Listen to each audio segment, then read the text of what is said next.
Bible एक वर्ष में। नमस्कार, आप सबका बाइबल एक वर्ष में स्वागत है। आप सब ने जो कदम उठाया है प्रभु के वचन सुनने के लिए, यह हमारे जीवन के अंधेरों को दूर करेंगे और हमें प्रभु के प्रकाश में चलाएंगे। आज हम उत्पत्ति ग्रंथ का अध्याय 47, 48, संत मत्ती का अध्याय 18 और सुक्ति ग्रंथ का अध्याय 4 का 20 से 27 तक वचन सुनेंगे। प्रभु का वचन सुनने से पहले आइए हम ईश्वर से प्रार्थना करें। हे प्रभु, हम आपका वचन सुनने वाले हैं। हमारे मन की आंखें खोलें और हमें आध्यात्मिक प्रज्ञा दें ताकि हम आपको जान सकें और आपके वचन के अनुसार अपना जीवन जिए। यह हम मांगते हैं आपसे प्रभु यीशु के नाम, आमीन। उत्पत्ति ग्रंथ अध्याय 47। मिस्र में याकूब वंश का निवास। फिरौन के पास जाकर यूसुफ ने उससे कहा, मेरे पिता और मेरे भाई कानान से अपनी भेड़ें, गायें और सारा सामान लेकर गोशन प्रांत आ गए हैं। उसने अपने भाइयों में से 5 को लेकर उनको फिरौन के सामने प्रस्तुत किया। फिरौन ने उसके भाइयों से पूछा, तुम लोग क्या काम करते हो? उन्होंने फिरौन को उत्तर दिया, हम आपके दास अपने पूर्वजों के समान पशु चराते हैं। फिर उन्होंने फिरौन से कहा, हम इस देश में कुछ समय तक ही रहने आए हैं, क्योंकि आपके दासों के पशुओं के चरने के लिए वहाँ कोई चारागाह नहीं रह गया और कानान देश में जोरों का अकाल पड़ रहा है। आप कृपा कर अपने इन दासों को गोशन प्रांत में बसने दें। फिरौन ने यूसुफ से कहा, तुम्हारे पिता और तुम्हारे भाई तुम्हारे पास आ गए हैं। मिस्र देश तुम्हारे सामने है। देश के सर्वोत्तम भाग में अपने पिता और अपने भाइयों को बसा दो। वे गोशन प्रांत में बस गए और तुम उनमें से जिनको योग्य समझते हो उन्हें मेरे पशुधन का अधिकारी नियुक्त कर दो। इसके बाद यूसुफ अपने पिता याकूब को अंदर ले गया और फिरौन के सामने प्रस्तुत किया। याकूब ने फिरौन को आशीर्वाद दिया। तब फिरौन ने याकूब से पूछा, आपकी उम्र क्या है? याकूब ने फिरौन को उत्तर दिया, मैं अपने जीवन के 130 वर्ष पूरा कर चुका हूँ। मेरे जीवन के ये वर्ष बहुत अधिक नहीं है और कष्ट में बीते हैं। ये मेरे पूर्वजों के जीवन काल के बराबर नहीं है। याकूब ने फिरौन को फिर आशीर्वाद दिया और फिरौन से विदा लेकर चला गया। इसके बाद यूसुफ ने फिरौन को आज्ञा के अनुसार अपने पिता और अपने भाइयों को मिस्र देश के सर्वोत्तम भाग रामसेस प्रांत में बसा दिया। यूसुफ ने अपने पिता, अपने भाइयों तथा अपने पिता के सारे परिवार के लोगों के लिए उनकी संख्या के अनुसार भोजन आदि का प्रबंध कर दिया। अकाल के समय यूसुफ का प्रबंध। घोर अकाल के कारण उस समय सारे देश में अनाज की कमी थी और इसलिए मिस्र और कानान दोनों अकाल के कारण त्रस्त थे। लोगों द्वारा अनाज खरीदे जाने के कारण मिस्र और कानान देश का सारा रुपया पैसा यूसुफ के पास इकट्ठा हो गया था। यूसुफ ने उसे फिरौन के कोष में जमा कर दिया। जब मिस्र और कानान देश के रुपए समाप्त हो गए, तब सब मिस्री यूसुफ के पास आकर कहने लगे, हमारे पास पैसा नहीं रहा, लेकिन हमें खाना दीजिए। क्या हमें आपके सामने मरना पड़ेगा? यूसुफ ने उत्तर दिया, यदि तुम्हारे पास पैसा नहीं रहा तो मुझे अपना पशुधन दे दो। मैं पशुधन के बदले तुम लोगों को अनाज दूंगा।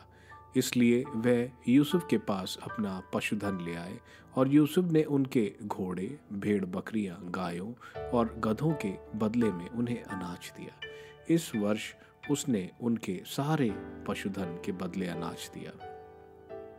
जब वह साल बीत गया तो दूसरे साल के फिर उसके पास आकर कहने लगे, हम आपके स्वामी से यह बात नहीं छुपा सकते कि हमारा पैसा समाप्त हो गया है, हमारा पशुधन भी स्वामी का हो गया है। अब अपनी भूमि और शरीरों के सिवा हमारे पास और कुछ नहीं है। क्या हम आपके सामने मर जाएं और हमारी भूमि नष्ट हो जाए?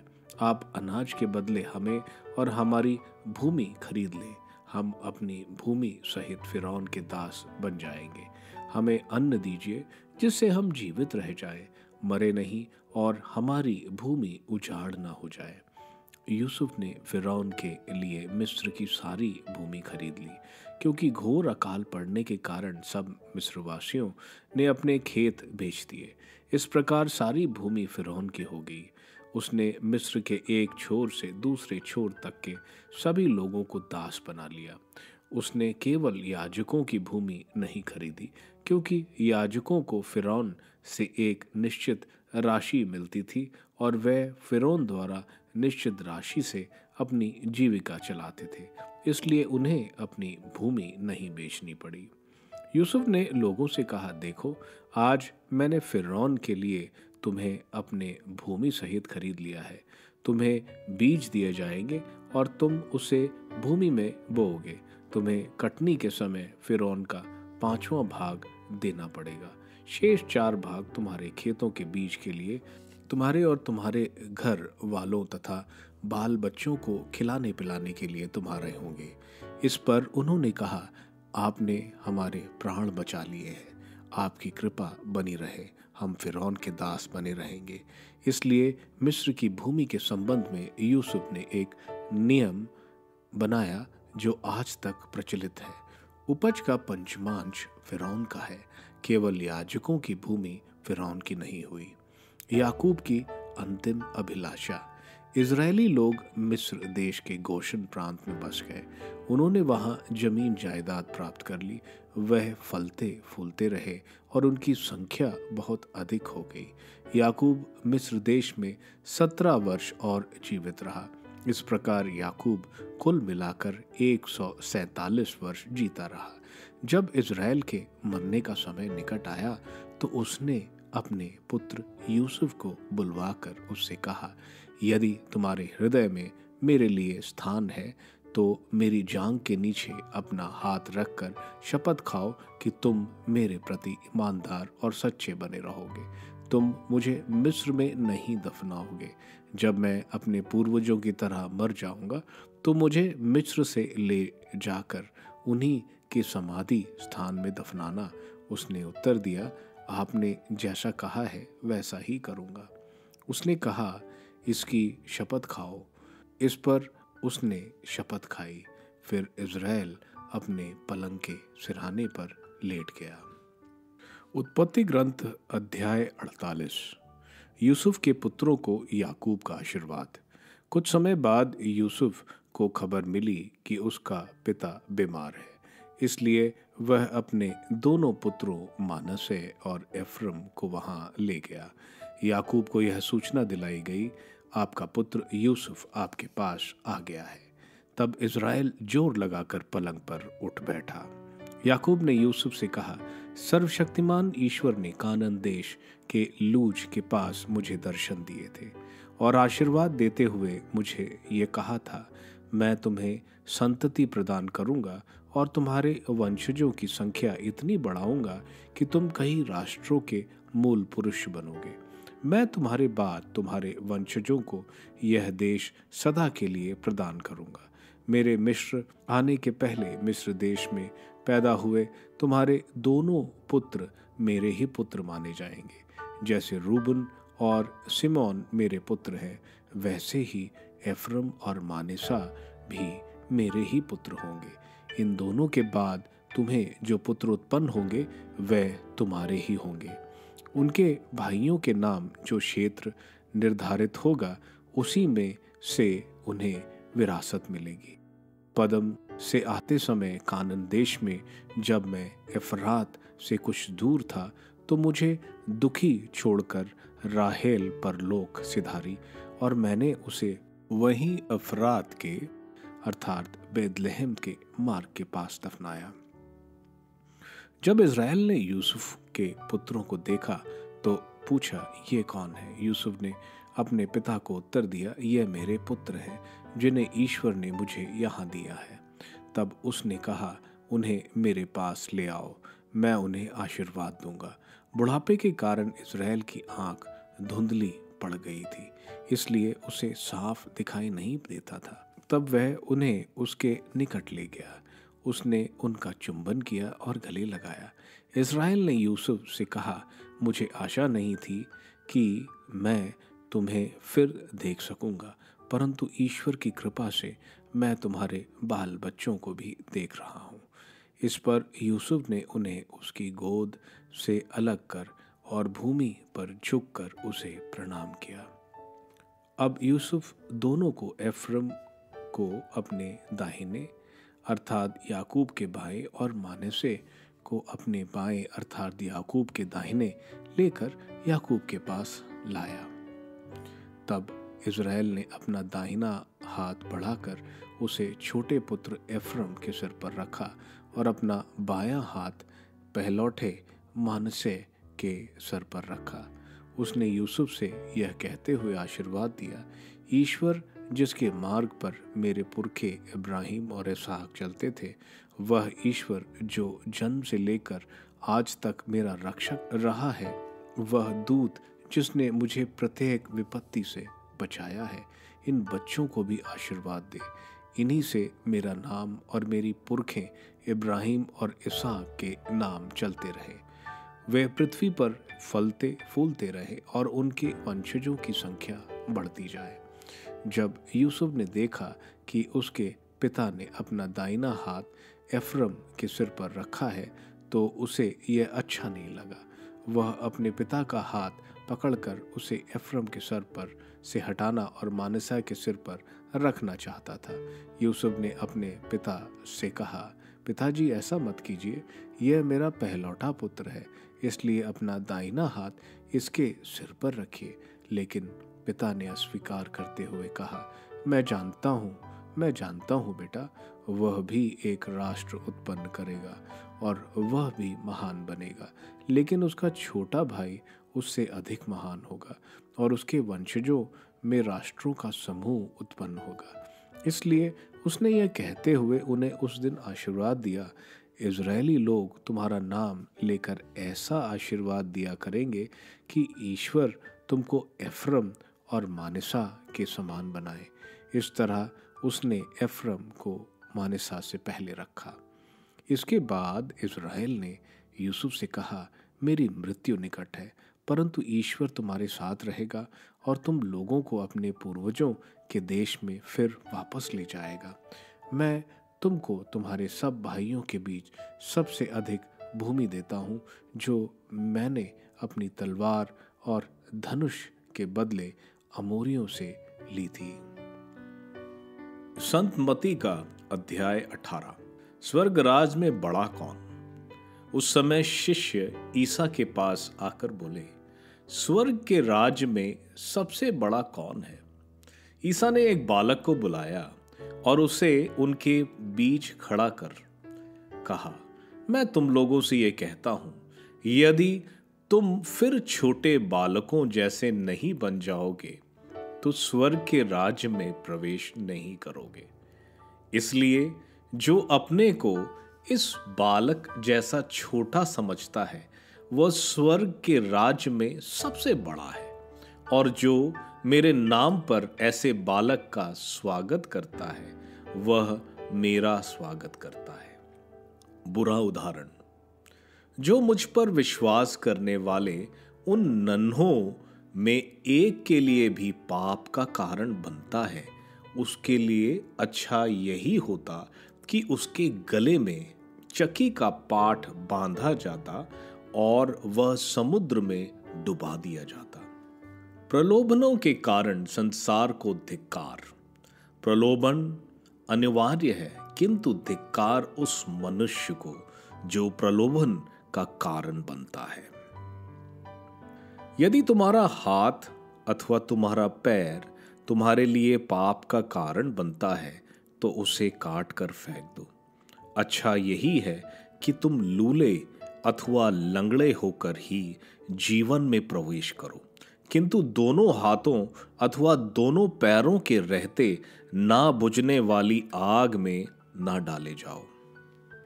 और यदि तुम्हारी आंख तुम्हारे लिए पाप का कारण बनती है तो उसे निकाल कर फेंक दो। अच्छा यही है कि तुम काने होकर ही जीवन में प्रवेश करो, किंतु दोनों आंखों के रहते आग के नरक में ना डाले जाओ।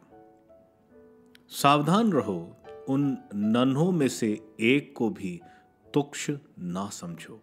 मैं तुमसे कहता हूं, उनके दूत स्वर्ग में निरंतर मेरे स्वर्गिक पिता के दर्शन करते हैं। भटकी हुई भेड़, जो खो गया था उसी को बचाने के लिए मानव पुत्र आया है।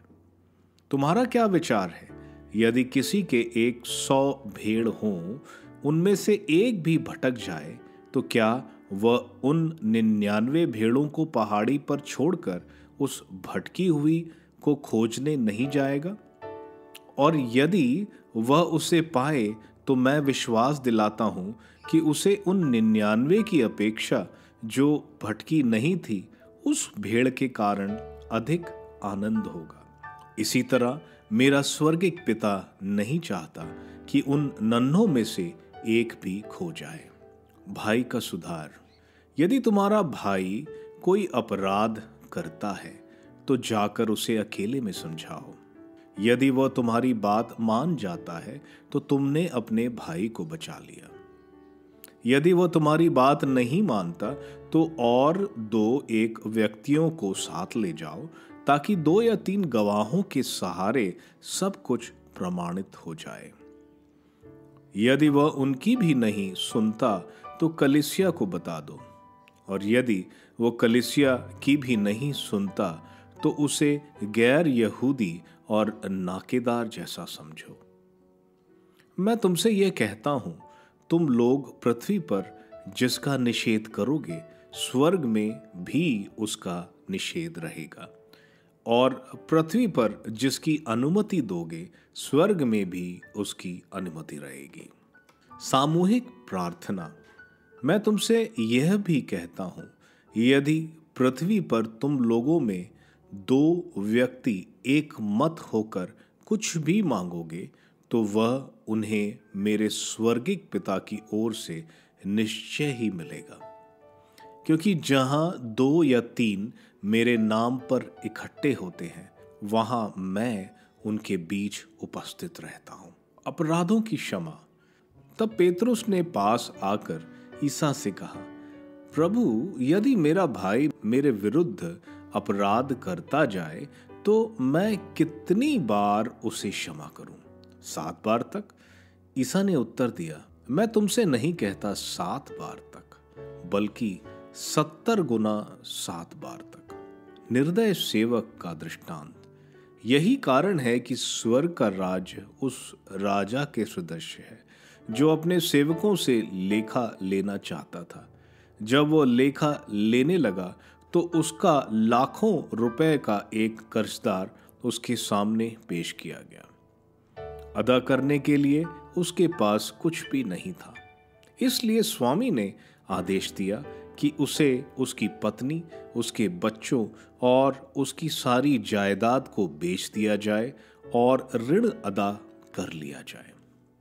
इस पर वह सेवक उसके पैरों पर गिरकर यह कहते हुए अनुनय विनय करता रहा, मुझे समय दीजिए और मैं आपको सब चुका दूंगा।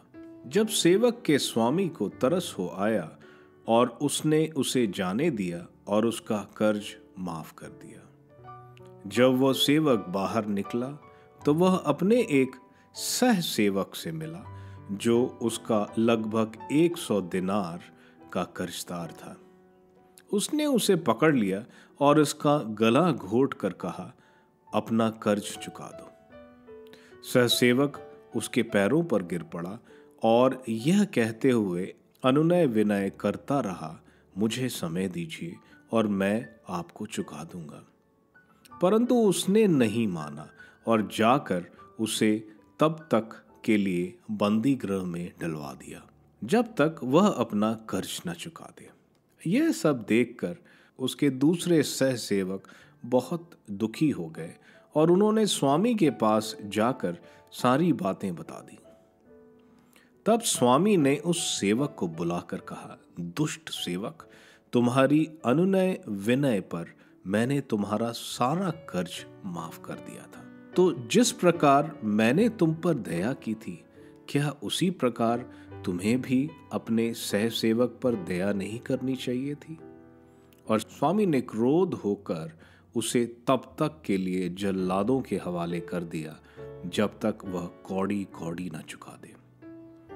यदि तुम में हर एक अपने भाई को पूरे हृदय से क्षमा नहीं करेगा, तो मेरा स्वर्गिक पिता भी तुम्हारे साथ ऐसा ही करेगा।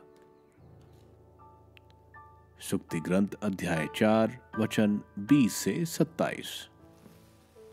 पुत्र, मेरी बातों पर ध्यान दो, कान लगाकर मेरी शिक्षा सुनो। उसे अपनी आंखों से ओझल न होने दो, उसे अपने हृदय से संजोए रखो। वह तुम में नवजीवन का संचार करेगी और तुम्हारे शरीर को स्वस्थ रखेगी। तुम बड़ी सावधानी से अपने हृदय की रक्षा करो, क्योंकि जीवन का स्रोत उससे फूटा करता है। अपने मुख को असत्य ना बोलने दो, अपने होठों से हर प्रकार का कपट दूर रखो। तुम्हारी आंखें सीधे सामने की ओर देखा करें, तुम्हारी दृष्टि ठीक आगे की ओर टिकी रहे। जिस पथ पर चलते हो उसे ध्यान से देखो, तुम्हारे सभी मार्ग निरापद हो। तुम ना तो बाएं भटको और ना दाएं, बुराई के पथ पर पैर मत रखो। उत्पत्ति ग्रंथ के अध्याय 47 और 48 में हम देखते हैं, मिस्री चरवाहों से नफरत करते थे, इसलिए उनसे दूर रहते थे। जब यूसुफ के भाइयों ने बताया कि वे चरवाहे हैं और गोशन में रहना चाहते हैं, तो फिरौन मान जाता है। फिरौन याकूब से मिलता है और याकूब फिरौन को आशीर्वाद देता है। अकाल के बढ़ते यूसुफ मिस्रियों का पशुधन और भूमि अनाज के बदले खरीद लेता है और उनको बीज देकर फसल का 20% फिरौन के लिए देने को मिस्रियों को कहता है, जो मिस्री बड़ी प्रसन्नता से मान जाते हैं। याकूब का परिवार गोशन में फलता और फूलता है। इज़राइल यानी याकूब को जब लगता है कि वह अब ज़्यादा समय नहीं रहेगा, तो वह यूसुफ को बुलाकर बोलता है कि उसके मरने के बाद उसको मिस्र से ले जाकर उनके पूर्वजों के समाधि स्थान पर दफना देना। आगे हम देखते हैं कि कुछ समय बाद यूसुफ को मालूम चलता है कि इज़राइल बीमार है, तो यूसुफ अपने पुत्रों को लेकर इज़राइल से मिलने आता है। इज़राइल कहता है, प्रभु ने उसे बेथल में दर्शन दिए थे और जैसे उन्होंने आशीर्वाद दिया था वैसा ही हो रहा है। वो एक बड़ा वंश बनेगा। उसके 70 लोग परिवार में थे जब वो मिस्र को चला। इसके बाद वह एक बड़ा राष्ट्र बनेगा। जो हम देखते हैं वे मिस्र में बनते हैं और उनको एक देश मिलेगा, यानी कानान देश, जो प्रभु पूरा करते हैं। इज़राइल याकूब के दोनों पुत्र एफ्रम और मनहसा को गोद लेता है, जैसे सिमियोन और रूबन, और उनको भी हिस्से का भागीदार बनाता है, यानी यूसुफ को दुगना भाग मिलता है। इसके बाद वो एफ्रम जो छोटा है उसको दाहिने हाथ से और मनासा जो बड़ा था उसको बाएं हाथ से आशीर्वाद देता है और कहता है कि एफ्रम मनासा से बड़ा राष्ट्र बनेगा, लेकिन मनसा भी राष्ट्र बनेगा। इज़राइल यूसुफ को एक और ज़मीन देता है, शेकम, जिसको उसने अमोरियों से जीता था। इसलिए यूसुफ को बाद में शेकम में दफनाया जाता है। संत मती के अध्याय 18 में प्रभु हमें स्वर्ग राज के कुछ नियम बता रहे हैं। इजरायली जनता और शिष्य ये सोचते थे कि जब मसीहा आएंगे तो अपना राजस्व, दुनिया की ताकत और सांसारिक वैभव लाएंगे, लेकिन स्वर्ग राज जो प्रभु लाए हैं वह एक समाज के समान है, जहां लोग प्रभु के दाहिने बाएं भाई बहन की तरह इकट्ठे हैं। पिता परमेश्वर की उपस्थिति में ये वे लोग हैं जो विनम्र हैं, पाप से दूर भागते हैं, दूसरों की आलोचना नहीं करते, जो पाप में खो गए हैं उनको ढूंढते हैं और जो हानि पहुंचाते हैं उन्हें क्षमा करते हैं। प्रभु यही चीज बता रहे हैं जब शिष्य प्रभु से पूछ रहे हैं कौन स्वर्ग राज में बड़ा है। यह चर्चा काफी समय से शिष्यों में चल रही थी। पेतरुस बड़ा है या योहन और याकूब बड़े हैं? प्रभु उनको बताते हैं जो एक बच्चे जैसे हैं वो स्वर्ग राज में सबसे श्रेष्ठ है। बच्चों को यहूदी बहुत छोटा मानते थे क्योंकि उसका कोई अस्तित्व नहीं होता। प्रभु दुनिया के नज़रिए के बिल्कुल विपरीत बताते हैं कि जो दीन और विनम्र है वही स्वर्ग राज में सबसे बड़ा है। इसके साथ प्रभु एक और चेतावनी दे रहे हैं, जो अपने आप को विनम्र नहीं बनाता वो स्वर्ग राज में प्रवेश नहीं करेगा। आगे प्रभु बोलते हैं, जो इनमें से किसी को एक को स्वीकार करता है उसे प्रभु पुरस्कार देंगे। प्रभु आगे चेतावनी दे रहे हैं कि जो इन बच्चों को पाप में गिराएगा उसको कड़ी सजा मिलेगी। प्रभु प्रलोभन जो दुनिया में है उसके लिए दुनिया को कोसते हैं, लेकिन आगे वो बोलते हैं जो ऐसे प्रलोभन लाता है उसको नरक में फेंका जाएगा। प्रभु बोल रहे हैं कि हर चीज जो आपसे पाप कराती है उसको काट के फेंक दो। प्रभु आगे बोल रहे हैं कि ध्यान रखो कि इन बच्चों यानी प्रभु के अनुयायियों से घृणा मत करो, क्योंकि स्वर्गदूत जो हर एक के साथ है वह यह आचरण प्रभु को स्वर्ग में बताएंगे। क्या गलत उनके बच्चों के साथ किया जा रहा है, क्योंकि यह स्वर्गदूत स्वर्ग में प्रभु की उपस्थिति में रहते हैं।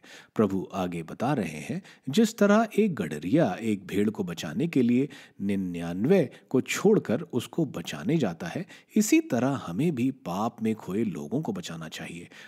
प्रभु आगे बताते हैं किस तरह कोई भाई जो पाप में है उसके साथ कैसा करना चाहिए। सबसे पहले अकेले उसके पास जाकर बताओ उसने क्या गलत किया है। अगर वो अपनी गलती मान जाता है तो आपको अपना भाई मिल गया, अगर नहीं तो 2 गवाह साथ में ले जाकर उसको समझाओ, अगर नहीं तो इसके बारे में कलीसिया को बताओ, और अगर वो कलीसिया की नहीं सुनता तो उसे नाकेदारों के तरह व्यवहार करो। प्रभु आगे बता रहे हैं, जहां 2 और 3 प्रार्थना में मेरे नाम पर इकट्ठे होते हैं वहीं मेरी उपस्थिति है।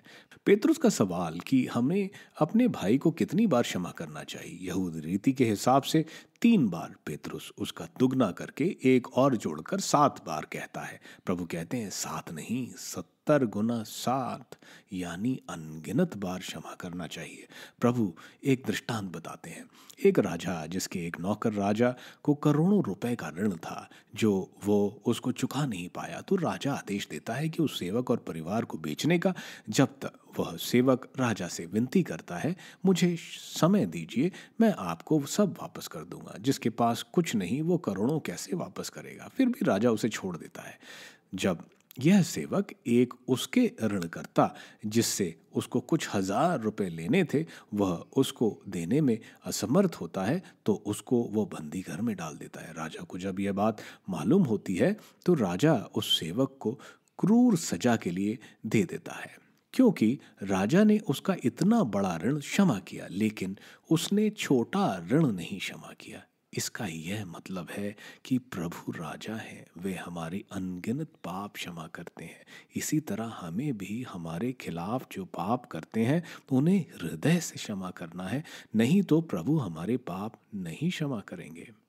सुक्ति ग्रंथ के अध्याय 4 वचन संख्या 20 से 27 में हमें बताया जा रहा है कि एक धार्मिक जिंदगी जियो, अपने मन पर ध्यान रखो, उसे प्रभु के वचन से भरो ताकि तुम जीवन पा सको। अपने मुख से कभी कपट ना बोलो। तुम्हारी आंखें प्रकाश को देखें और दृष्टि अपने लक्ष्य की ओर और सही मार्ग पर चलो, बुराई के मार्ग से हमेशा दूर। प्रभु आप सबको धन्यवाद ईश्वर के वचन सुनने के लिए। मैं आपसे विनती करता हूं कि आप बाइबल एक वर्ष में को दूसरों के साथ शेयर करें, क्योंकि प्रभु का वचन स्वयं प्रभु यीशु है। प्रभु को दूसरों को देने वालों को प्रभु की आशीष जरूर मिलेगी। मैं आप सबका बड़ी बेसब्री से कल इंतजार करूंगा। धन्यवाद।